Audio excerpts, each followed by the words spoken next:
How's everybody today? Welcome to Kerberos News. I am your co-host today, Idaho Joe Evans, with Shane Coughlin. How are you doing this morning, Shane?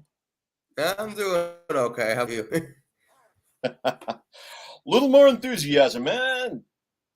Anyway, no, we're doing good. We are doing good. Oh, we have a new viewer this morning. Hello, James. Hey, James. Thanks for joining us today. James is actually one of my regulars. Okay.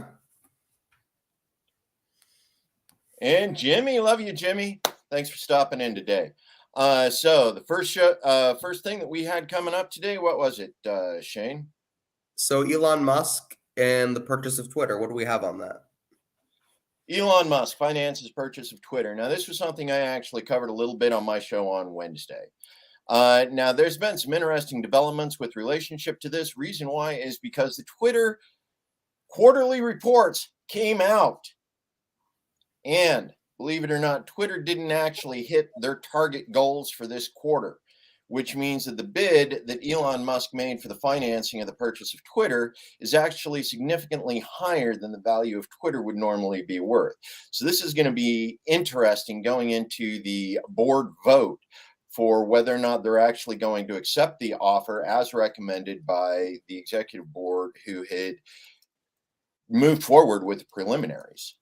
In addition to that, we also have a couple other steps that are in the process that appear to be threatening the purchase as well. Reason why is because, as some people have brought up, the idea of an antitrust lawsuit, which is actually bogus because this is going to be the first media property, as far as platform that Elon Musk has actually purchased and owns under his own name as far as management goes. Now, if someone like, say, Jeff Bezos had decided to purchase Twitter instead, then an antitrust lawsuit might have been something worthwhile investigating. Now, there are some other things as far as working with the SEC, as far as the purchase and the ability to be able to take Twitter from a publicly offered company into a privately owned, which is one that Elon Musk and his lawyers are going to have to discuss at length. But the thing is we are already seeing effects of simply the announcement of the deal affect the way that Twitter is being operated and handled, in a number of areas. A lot of the suspended accounts have been reactivated. The algorithms, people have been noticing differences in the way Twitter has been acting in their own personal accounts, as well as other accounts that they've been associated with. They're seeing people that they haven't seen in a while. So there are changes that are happening, and a lot of people actually see these changes as being good, even though Elon still has not actually taken ownership of Twitter. The other piece of it is there's actually some leaked audio from the Twitter board meeting. Yes. I'm not sure if you've seen it. Have you heard that?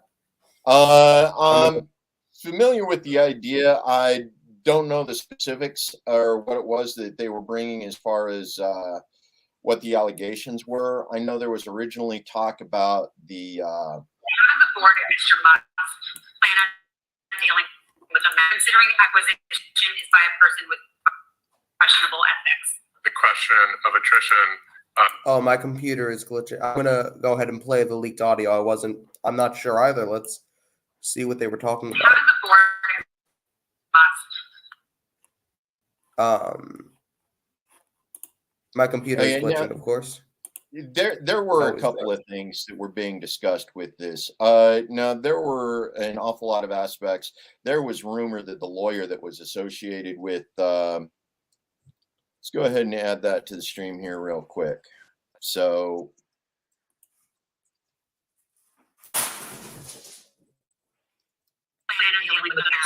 considering acquisition is by a person with questionable ethics. The question of attrition. As Parag stated, one of them today is continuity. and ensuring that Parag and this leadership team continues to operate the business successfully on behalf of our users, on behalf of our customers. And that has obviously been a big topic of discussion at the board. And as I mentioned, an area that is important to Elon Musk as well, because of the importance of Twitter as a service. With no place, who will keep Elon accountable and how? Elon made it clear in public that a large part of the reason he bought the platform for moderation policies and disagreements in how we deal with health. This puts Twitter service as well as anybody who cares about health on the platform in a very difficult position. Twitter service, the role of our policies and the capabilities we built around content moderation are fundamental to keeping Twitter safe and growing. I believe that there is a lot of work we have to do to continue making that better. Sometimes that means more thoughtful moderation. Sometimes that means making things simpler. Sometimes that means changing product incentives to be able to solve problems through products sometimes instead of policies. During the last all hands, you said that you trust Elon Musk. The correct quote was, "We trust him." So who is we? And talking to Elon, what made you trust him? And based on the conversation I had with him when we were excited to have him join our board, that was because as a major shareholder and an opinionated user, we wanted that voice in our boardroom so that we could learn. Is there an updated understanding on what free speech means? The question behind the question here, which is where might Twitter's product go as a private company in the future once this deal closes? To best gain perspective on, as I said earlier, we'll find ways to bring Elon for a Q&A with all of you to understand better what his vision for the future of Twitter might look like.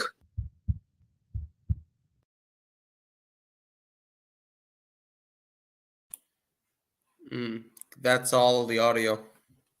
Yeah, and that's actually a pretty decent audio, and it shows at least some members of the board are operating with authentic belief that they are doing the right thing. Now, right, sorry about the echo there, Lana. Now, James, one of the things you brought up was how much data is Elon acquiring? This is actually a scary question because that means how much data is currently owned and who has access to it via the board. And I think that was one of the discussions that is actually really terrifying about what's going on. Reason why is because some of the operating procedures, contracts, and arrangements with different organizations and different groups prevent the board from being able to access certain kind of data. You know, so like we know the Saudi royal family has a massive investment in Twitter. How much access to the user data does the royal family have? You know, in the same way as any owner of this publicly traded company, how much access to the databases and user information are they granted through ownership via the SEC and as a publicly traded agreement, and whether or not being a member of the board grants you a different level of access to that information. And this continues to be a real problem, especially as we look at data privacy, data security, and proprietary ownership of your personal data. You know, how much of your data out there is currently treated as owned by you versus leased by you? And this continues, you know, and it doesn't matter which platform we're talking about, whether we're talking Twitter, Facebook, Google, AWS, any of the systems, we all run into that same aspect of how much of the data that you put out there, you know, is yours, you know, and what are your rights to the data once you put it out there on the internet? Yeah, so that good question, James. Appreciate that. And it's definitely something worth talking about, especially as we start looking at issues like Title 230. Is that the one with the data privacy and whether or not platform providers can actually provide certain kind of services that's currently under review in Congress? Yeah. So we're actually looking at what a platform provider is actually legally responsible for. Now, 230 was one of those that was interesting because that came around as a result of the Backpage and other adult site providers and what they could provide in relationship to whether or not they did due diligence of taking a look at moderating user provided content that was involved in illegal activities, whether it was human trafficking, child sex trafficking, drug deals, terrorism. 230 took a stab at that, and it actually caused a significant number of providers who were working in those back streets to shut down or at least turn off certain aspects of services that they provided. One of those being Craigslist. And here we are. We are looking at a situation where Elon Musk is coming in. He stands to take possession of it, and he wants to be able to remove the barriers to communications. Now, that puts him in direct conflict with 230 if some of those barriers he removes allows many of these illegal activities that are made illegal to host on platforms via the 230. Anyway, these are definitely concerns that we need to think about. We already spent 5 minutes more on this than we expected to this morning, especially with regards to data privacy. Shane, you got anything in particular that, comes to mind? Well, I want to see where this goes. Whether they're actually going to sell or not. My prediction is that they're going to sell. Personally, I think that they'll end up selling. Yeah, and this is an interesting thing. And again, it's one of the things that we were looking at. They actually mentioned it in the video that you provided, the continuity. Okay. Everybody was saying, well, if Elon Musk takes over Twitter, I'm quitting. Okay. The question is how much of the personnel responsible for maintaining the operations of Twitter are likely to quit? And do they have enough core employees that are going to remain to keep it operational until those employees that quit are replaced? And this is one of those things we deal with all the time. Normally, it's because of a right sizing of an organization when it's purchased through vulture capitalism. We're looking at a slightly different scenario because we all believe right now and trust, as the one board member mentioned, that Elon intends on continuing to operate Twitter as a profitable business that does provide a valuable service to the community as a hosting platform for free speech. So it's definitely going to be interesting to see this develop over the next couple of months as the deal goes through, the employee changeover, and even more and more of the algorithm proprietary software continues to be removed and or replaced as new people go in and take over the operations as old people depart for personal reasons. Exactly. The other thing we have to look at is most of these media companies, or rather social media companies, are sold in the long run anyway. Like, does anybody remember MySpace was owned by some guy named Tom or something?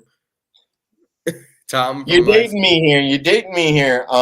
Yes, I absolutely remember. I even remember writing the code for my own MySpace page so that it played the songs that I liked back before Sony got into the whole proprietary software, intellectual property thing. Jimmy, I love this comment. He's going to buy Coca-Cola too. He could have ended world hunger. The idea of buying Coca-Cola so he could put cocaine back into the Coke was an absolutely brilliant joke on Elon's part. And it's ironic. Jimmy, this is actually an extremely good question you bring up because the purchase, and this is interesting because this wasn't actually done with Elon's own money. He financed the purchase. A banker gave him $44 billion to purchase a publicly traded company and take it private. Right? You hate him, but the joke was so good, which makes you hate him even more because you don't want to laugh at at a joke you actually enjoyed just because of who said it. And I get you. Believe me, I get you. But this is another one of the things that's an aspect of this purchase is Elon didn't actually use his own money. This is a financed purchase. A banker gave him $44 billion in order to solidify the purchase. Now, once this is done, there's going to be an awful lot of things. Yes, yes, yes. But as far as the finance purchase goes, Elon's going to have to go through and do a significant amount of reevaluation of his own personal stock in relationship to the loans that he's currently has, in his possession. And there was actually talk about another billionaire. I'm not sure who it is, who rather than selling his stock in his company, actually took out a line of credit on the stock in his company. And this is right now the situation that Elon Musk is essentially in. He's in debt for $44 billion, but his net worth is, closing in on what, 600 billion, 700 billion? Yeah. Still out there getting margins on loans even after the buying. It's all flow. And for those of you who are interested in the concepts behind this kind of flow, we have Modern Monetary Theory. What's the name of the show? Modern Money Donuts or something? Modern Money Donut, Activist MMT and the Public Purpose, and all the other shows on Tuesday. Right, and all the other shows. For those of you who aren't familiar with MMT, regardless of my own personal opinions about it, modern monetary theory is currently the effective way that fiat currency is being handled by policy in the United States. And it's an important something for you to actually get in and understand. Let's go ahead and take a look at which. That's the next one. Okay. I see where you're going with this, Shane. But as far as modern monetary theory and the rest of those go, it's important to understand how it's currently being used in a situation.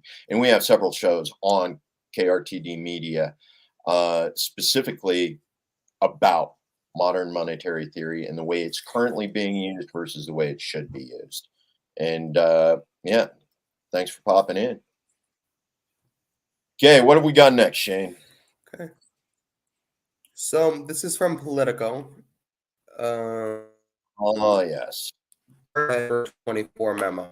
So does not mean he's necessarily going to run. A memo is so Bernie's aide sent out a memo, not this week, but I think it looks like it was last week. This is from the 21st. That he had not closed the door for a third bid for president, as no current plans. Where is it? There was something here. So basically, forget this article. I don't feel like rummaging through the Political article for the information I wanted. So essentially what the article says is Bernie is considering a run for president in 2024. With the Democrats again, of course. But considering is he will only run, here's his caveat, if Joe Biden does not run. Okay. And this is actually an interesting position. Reason why is because Joe Biden is the incumbent. And as a general rule, there are very few establishment politicians that will actually make a run against an incumbent in the incumbent's party. Even during the last Republican primary, when it was Trump versus, these were not establishment Republicans that were running against Trump in 2020. In much the same way that you did not have an establishment Democrat that was running against Obama in, 2016. 2012. Yeah. But the thing is you're not seeing these establishment politicians that are stepping up. And so in a lot of ways, this isn't really a big thing.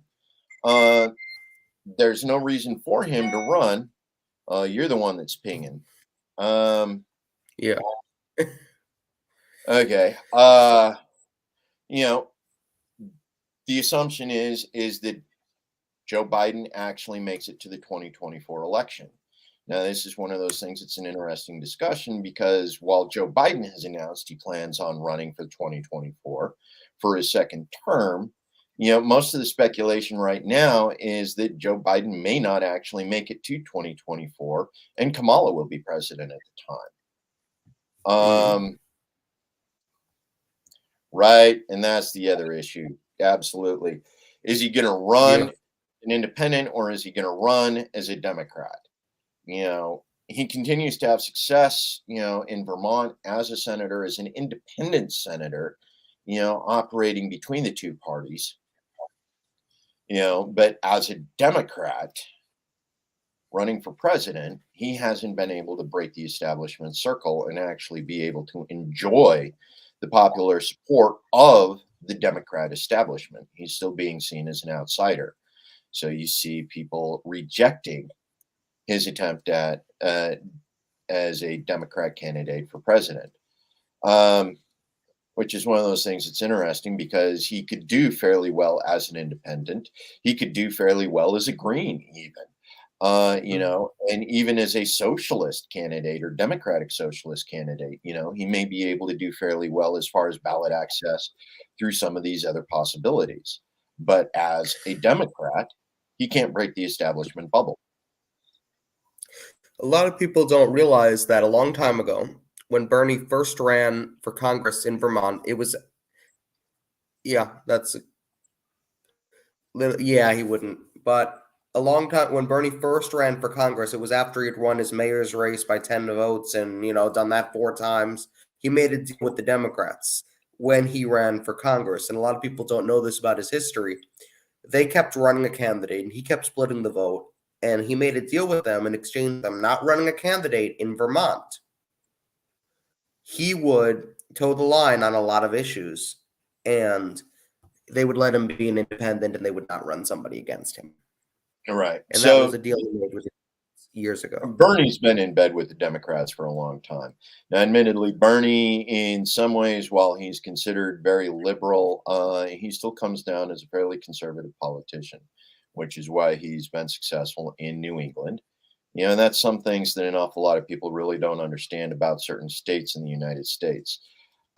Independents are operating as independents, not because they actually are independent. A lot of them do believe in the Democrat platform. However, the Democrat platform, or they believe in aspects of the Democrat platform. But as far as the national Democrat platform goes, it continues to hurt Democrat candidates in certain states and certain regions in the U.S. Rural communities like what you experience in Vermont, New Hampshire, Maine, in Idaho even, many of our Democrats actually express fairly conservative social values, which again is one of the reasons why you didn't see strong support in the Democrat Party for the LGBTQ communities, until Obama's second term, because you still see conservative Democrats running. Right now, one of my popular jokes here in Idaho is we have, California Republicans moving to Idaho to become Idaho Democrats, simply because they think, well, Idaho's red, they believe in my Republican values, only they get here to realize that a California Republican is still left of an Idaho Democrat. You see that in an awful lot of conservative communities across the United States, locally. But we still continue to see the branding of the National Party affect these local races because the national branding overwhelms local talking points, local issues, local discussions. Right.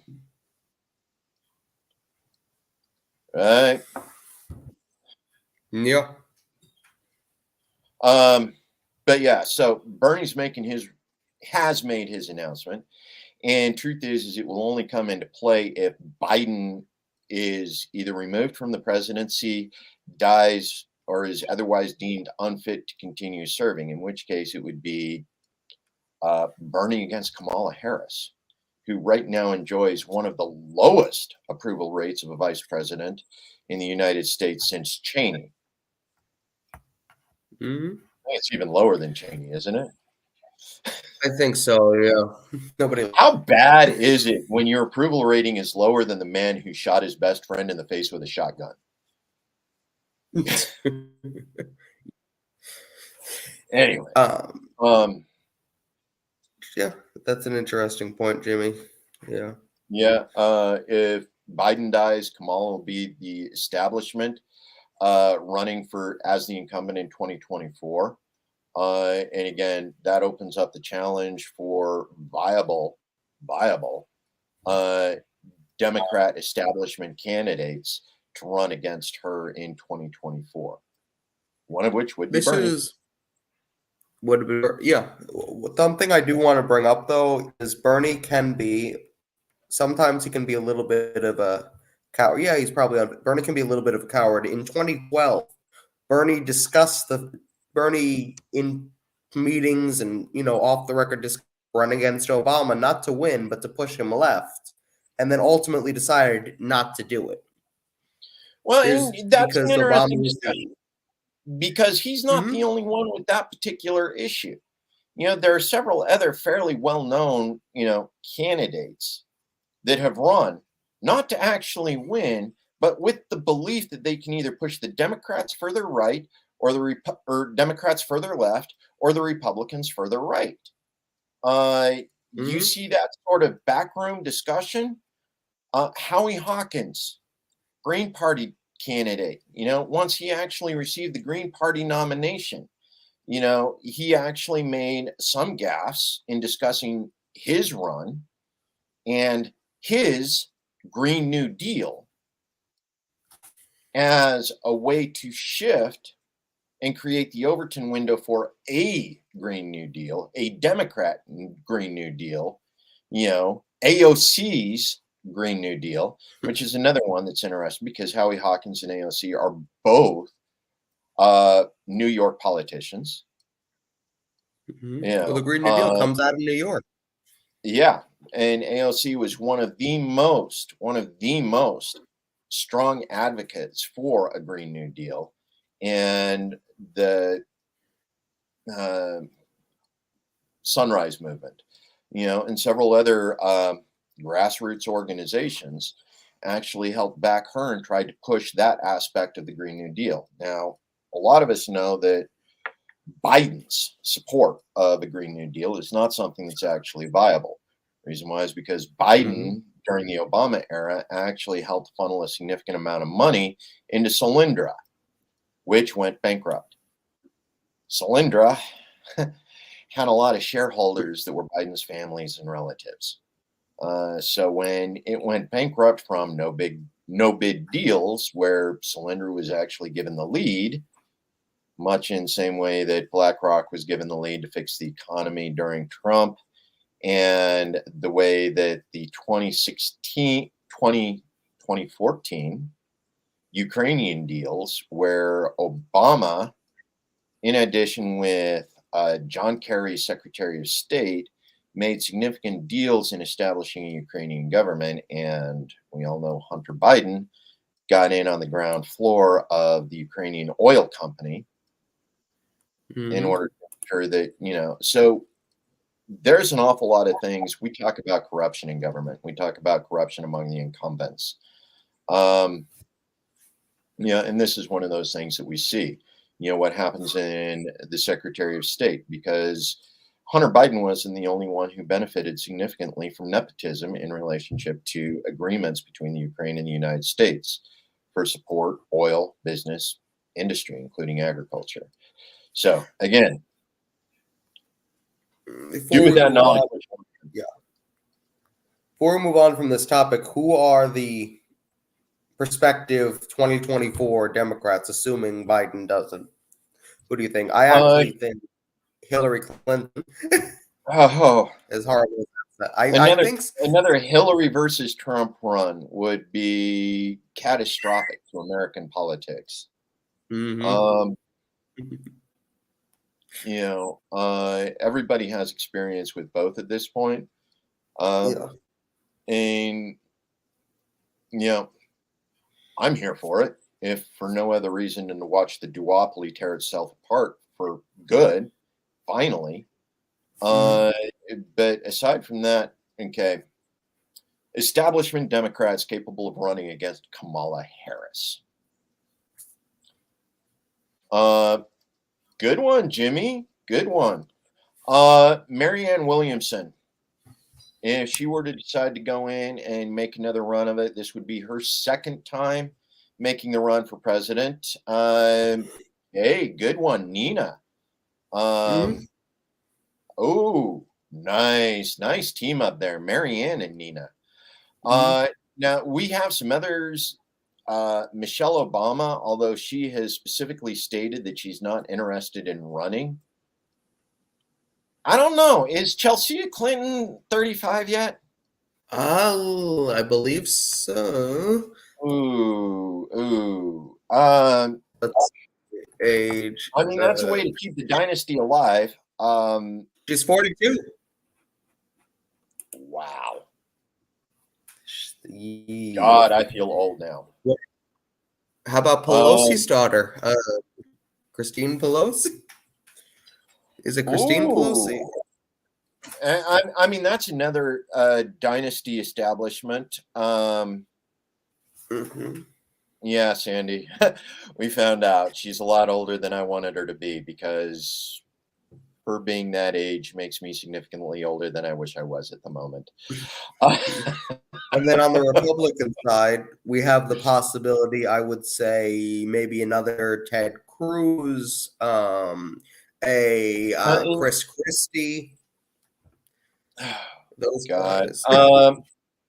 Dan Crenshaw, I think, is Mhm. actually in position to make a run for president at this point. Yeah. He's got significantly less embarrassment under his belt than Cruz has. Yes. He still represents the World Economic Forum. He's in bed with Klaus Schwab and several of those individuals. So he's got the money to make the run. He's got the backing to make the run. I know And the younger right likes him for some yeah, reason. the younger right likes him, but they haven't been paying a lot of attention. Oh, Sandy, interesting. Would Meghan Mhm. McCain be in a McCain Crenshaw team up? Which one of Ooh. them would be the VP? Uh, how about Haley? What's her name? She's that her. Yeah, Crenshaw's actually Yeah. I will call him a Reagan Republican. Reason why is because he absolutely loves gun control. Um, Mm, there's other uh, reasons for that as well, but yeah, Crenshaw is the perfect traditional Republican. He's been doing interesting. Another concept is Tulsi Gabbard. If Tulsi hmm. Gabbard were to run as a Republican, as opposed because even though she's been a Hawaiian Democrat, she pretty much needed the D in order to succeed as a candidate in Hawaii. Now that she's moved out of Hawaii and is pursuing politics as well as her reserve career as an MP, Lieutenant Colonel, um, yeah, Tulsi Now Gabbard that's is an Lieutenant interest. Colonel in the U.S. Army Reserves. Um, okay. That's with Tulsi Gabbard. That's an interesting case because a lot of lefties liked her in the A lot of Democratic. lefties like her, and for her to come in as Republican candidate after the way the Democrats completely disrespected her while she stood on the debate stage with Kamala Harris. Yeah, and that's another aspect. If we're looking at God forbid, a Crenshaw Gabbard, Hmm. and this would be things because both Crenshaw and Gabbard are combat veterans. Okay, this would be the first time a president and vice president have served in the U.S. military. Well, in a significant period, what would it have been? Ronald Reagan, except he never actually saw combat. Jimmy Carter saw hazard duty as a lieutenant in the Navy. Right? Tulsi, question. Right. She could be a bridge. And literally, Tulsi is either a VP candidate for Crenshaw, would literally decimate the Democratic Party. And she's got enough conservative views that a lot of Republicans are already on board with the idea of Tulsi in the executive branch. Now, how would Rick Scott? Agreed, and he's sufficiently corrupt. I can't believe we're actually discussing this as an option. Is he corrupt enough to actually be president? Well, can he be purchased? And that's a very good question. You have to be purchasable to be president. Like, that's a qualification. Right? Donald Jr. Yeah. Oh, Don Jr. Yeah, that's an interesting concept because that's bringing back in the dynasty. What about Ivanka? Oh, Ivana? No, Ivanka, his daughter. Yeah. That's an interesting concept if we're talking about political candidates and being able to maintain a political class dynasty. Several of these individuals are very used to exercising power, not necessarily for the right reasons, but they're used to exercising power. Sarah Palin. We could bring back Sarah Palin, Rudy Giuliani, they put him on The Masked Singer for a reason. A lot of them are busy going through PR rehabilitation. Giuliani needs it, Lord. Mike Bloomberg. Could run Republican or Democrat. Ivanka could be a serious threat as long as she's not brought down as a result of, being part of the corruption that existed in the Trump administration. The New York prosecuting attorney may actually be looking at actions against the entirety of the family, which would endanger the run. It's whether or not Ivanka herself was significantly enough removed from that. And they may have been able to do the cutout. Lord knows her husband was in bed. And as long as she can claim she didn't know what he was doing, I think she may be safe. Carly Fiorina, maybe? What?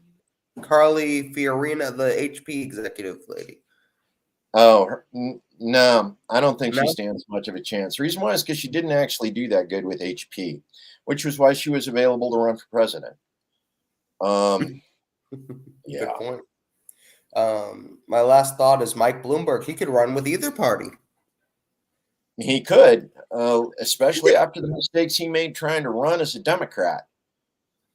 I can teach farmers to farm. After all you need to do is take a seed and put it in the dirt and cover it up. It's all there is to farming, folks. Yeah. And he's something. Yeah, he's a special kind of something. But yeah, he's another one who could run, not necessarily from an agricultural perspective, but he does understand finance. He does understand media. And is the 9th richest man in the world and one of those individuals, who, has control of a significant media empire, much like Elon Musk.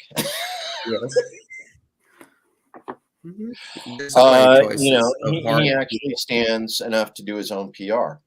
But an awful lot of these very wealthy people understand that it's a pay cut if they go for president. The question is, would they rather own the president or be the president? Bloomberg can buy it. I don't know if he could buy the presidency. That's a little bit more difficult. It's not impossible, but I think it's a little bit more difficult. That's what Lana said. And this was one of the things after Elon came out with his joke about buying coke to put the cocaine back into it. An awful lot of people started spoofing him. And one of the memes mimicking Elon was, you know what? Now I'm going to buy the Mormon church. Nah, just kidding. They have more money than I do. You know, but as far as traditional religious establishments that could actually purchase the presidency, you know, with the right puppet in place, Madam Puppet. Dude, let's clap. Please clap, Jeb. I think his ship sailed. There's no way he's going to be able to redeem himself. Oh,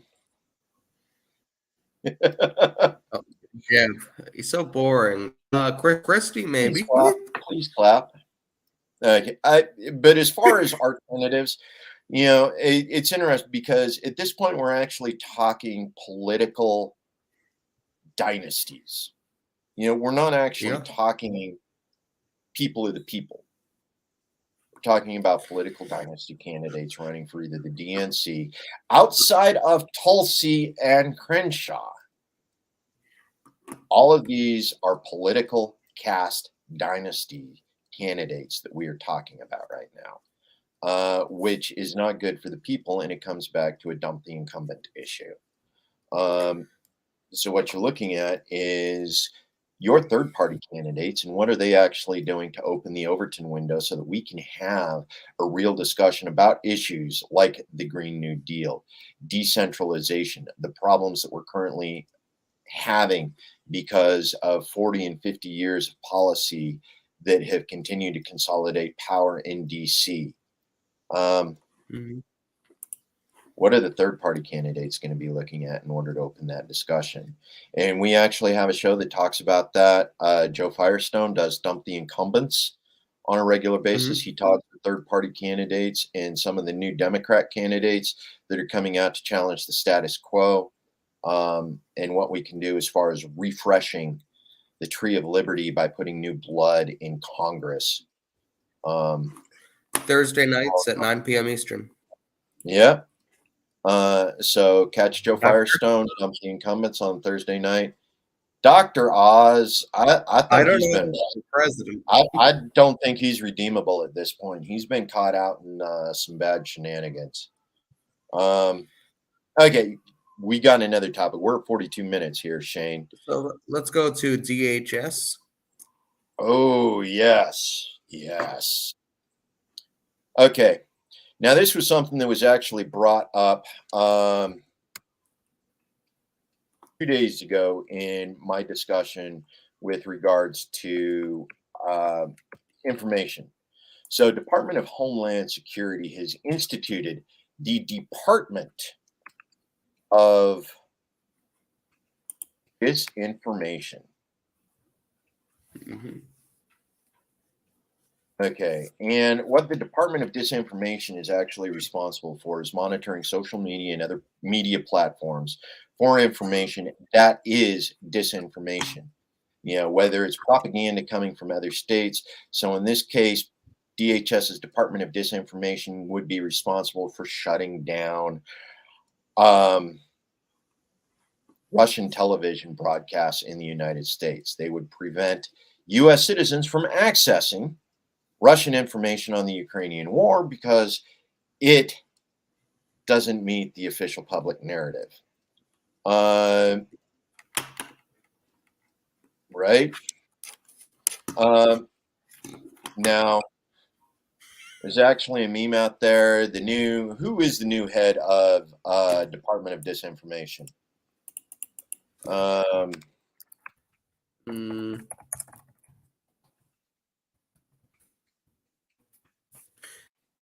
Isn't there a different head in each state? Well, you mean the U.S.? There's Alejandro. It's Alejandro Mayorkas since February of 2021. Okay. Policing free speech with the Dystopian Disinformation Bureau. Okay. Yeah. Nina Jankowicz. Oh, dude. Got it.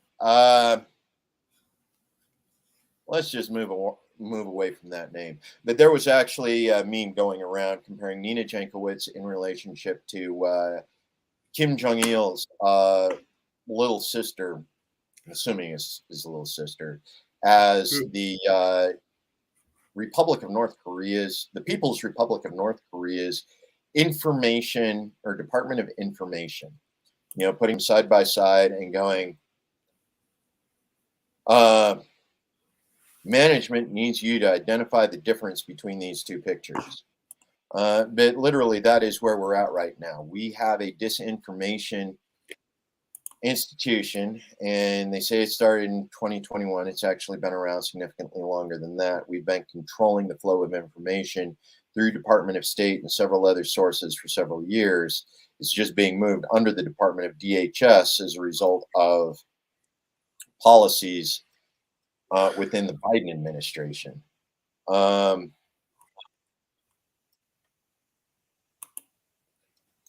The Ministry of Truth. Yes, Ministry of Truth. And we are living in Harry Potter world. Right? No, but that's an actual interesting aspect, because the character in Harry Potter, what was her name? You got her name, Jimmy? Doris Umbridge. Doris Umbridge. You know, you have an epic series, a 7-book arc, okay, of which Lord Voldemort, he who shall not be named, is the ultimate villain, okay? Yet there is one book, and this was an agent from the Ministry of Truth, Doris Umbridge, who took over after Dumbledore died or resigned or was kicked out, however that ended up happening. Who was regarded as single-handedly the most evil, even more evil than Lord Voldemort. Right? Even more evil than Lord Voldemort. Professor Umbridge, more evil than Lord Voldemort. You know, everybody hated her more than the standard villain. And here we are, we have Nina Jankowicz, you know, reprising the role of Doris Umbridge for the U.S. under the Department of Homeland Security, controlling the information that we see. Yeah, Sandy, one of the things you bring up, control of the information. You know, control the information. We've seen it. We've seen it play out. Yeah. You know, we've seen it play out. You know, accuse the enemy of what you yourself are doing. You know, this came out of, you know, I'm drawing a blank on this. I'm drawing blank on all of these names, but these were people who pioneered propaganda. And the thing is, if we actually take a look at what was going on in the SS's propaganda wing, you know, they understood that they were actually behind. The reason why is because the British and the US and the French press, who were all doing the same thing that Hitler was doing at the start of the war, not the end of the war, mind you, but at the start of the war. Reason why is because there were internment camps in the US, there were internment camps in Britain, there were internment camps in France, there were internment camps in Poland and Ukraine. Okay. There were internment camps in Russia. Okay. The things that we accused Germany of doing at the beginning of the war that helped boost support of U.S. operations against the Axis.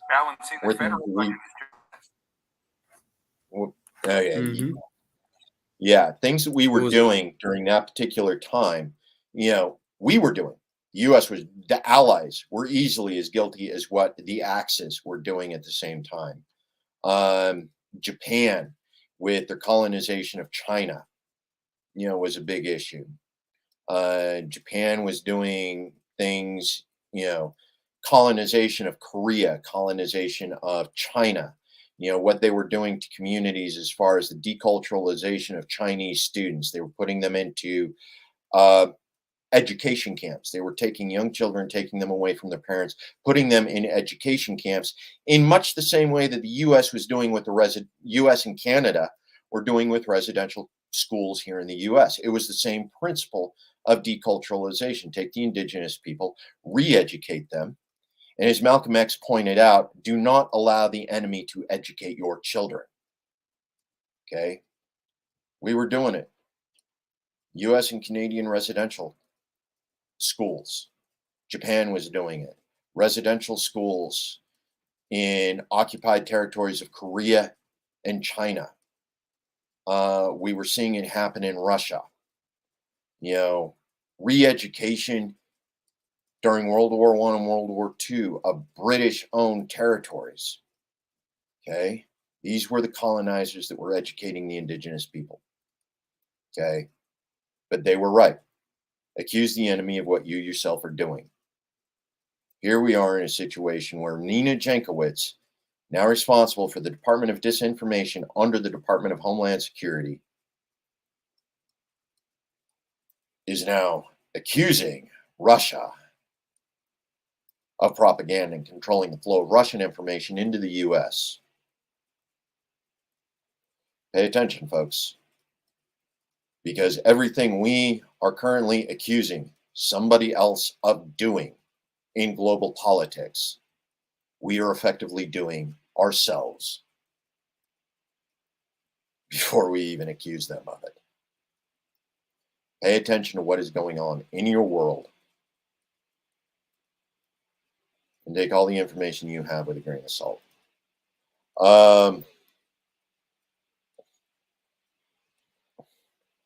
Sandy! Oh, we need to at least go back to the full beard, right? Full beard?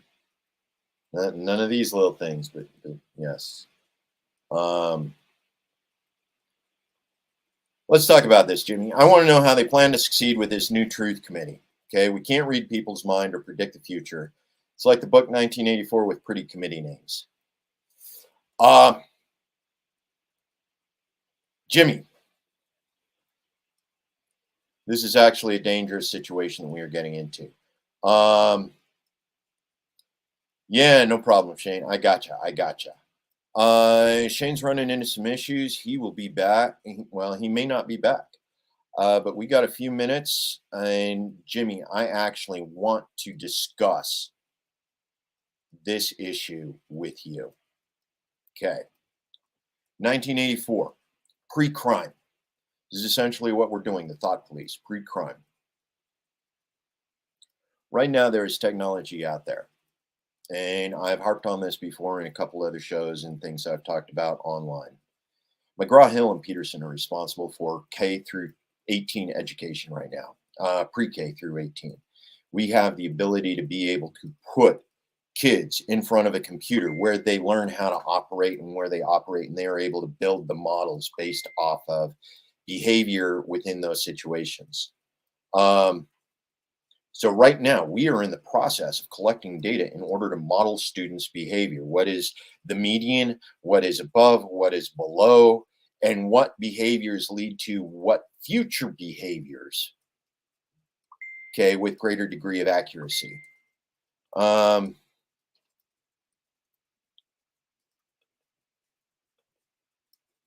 Okay. Let me get back to the show here. So, McGraw-Hill, Peterson, okay, they have enough data collected right now over the past 3 or 4 years to be able to model student behavior, the pre-model, okay? This is the beta stage of the modeling, pre-release stage of the modeling. They have enough data right now that they can model student behavior pre-K through 18 and determine the likelihood of a student's success based off of a combination of things. Performance in school, genetic makeup. Let's go ahead and talk about that. Reason why is because the same people who have access to the data models built by McGraw-Hill and Peterson also have access to the data models that exist within my genealogy or ancestry.com, genealogy.com, and me and 23 or 23andMe. Okay, so we have genetic databases with genetic markers for a significant amount of the US population right now. McGraw-Hill now has models based off of student behavior and student performance through a significant number of databases and online performance using online performance measures created with Peterson and McGraw-Hill databases. We were actually able to model pre-K through prison cycle behavior patterns. Public school to prison pipeline.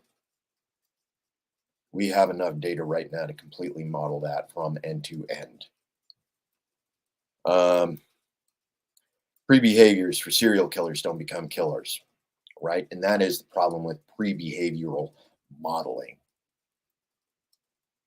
And the problem with pre-crime modeling.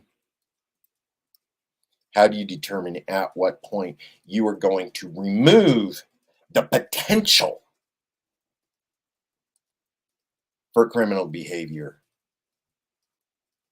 out of a community because of genetic signatures and pre-behavior conditions that normally lead to prison defiant, divergent, deviant behaviors that the establishment, the authoritarian, do not feel belong in the community. And this is where we start getting into the ideas, right? Standardized testing. It's gone so far beyond standardized testing at this point, Sandy, because it's no longer the test. They're no longer using the test to test the student. They have the behavior patterns, the education patterns, the way a student will choose to access their courseware online. Whether they process the courseware backwards or forwards online. Whether they do it in 5-minute clips or they do it in a single sitting. Whether they do it after midnight or whether they do it at 8 a.m. in the morning. Whether or not, and in some cases, some of these testings actually involve a camera like what I'm looking at right now that monitor eye movement. Okay? I can't open up another screen for some of these standardized tests that are done online. Right? Standardized testing. Let's go ahead and get the response here. Ruined education. Okay, so yeah, it's crazy. Kids could be on watch list for a lifetime just because a computer puts a red flag next to your name. Okay? Right? I'm with you, Jimmy. That dark side coming through. Creepy stuff. You know, what's in your history?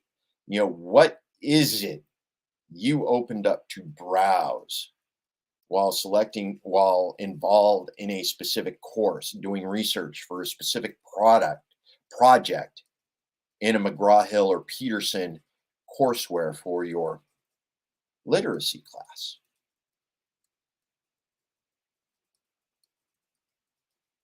You know, To Kill a Mockingbird, 1984.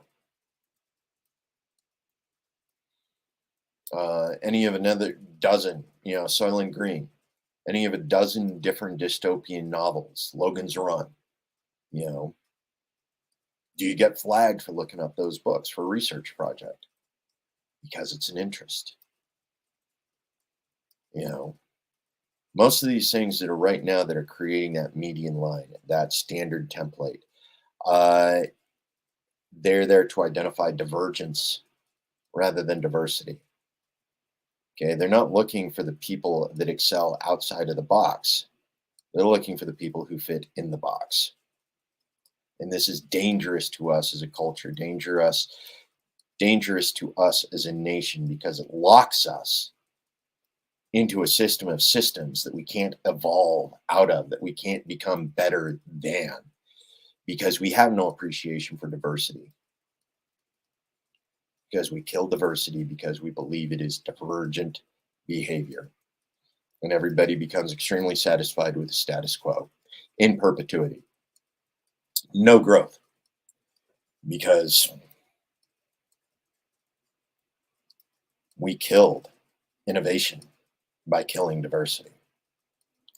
These are things that we really need to be careful of, right? Okay, you went back when it was cheap, back before everything was done online, before everything was submitted through a computer, before everything was tracked, before somebody could identify that you were doing your schoolwork at 8 a.m. in the morning or after midnight. Okay, those days don't exist anymore. Okay, everything's monitored, everything's online. And if you fall far enough outside of the model,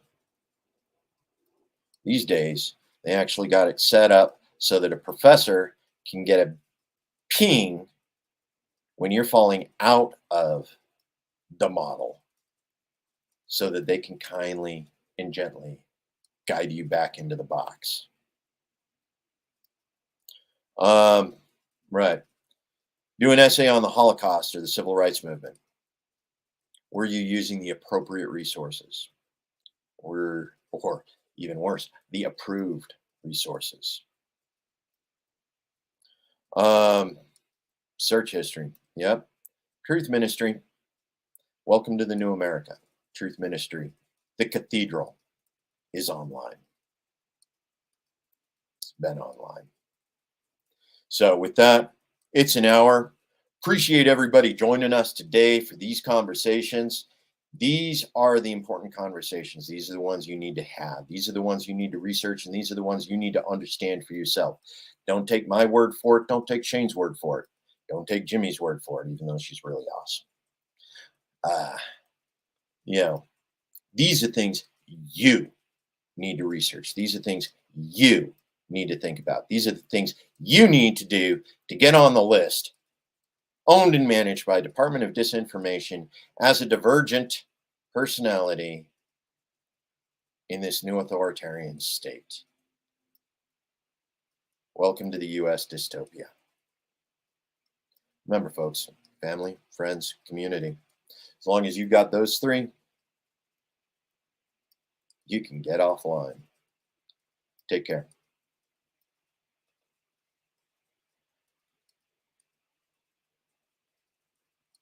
Just got to find the outro here, folks. I know it's here somewhere. Video clips. Brooklyn produce. I think this is the one, folks.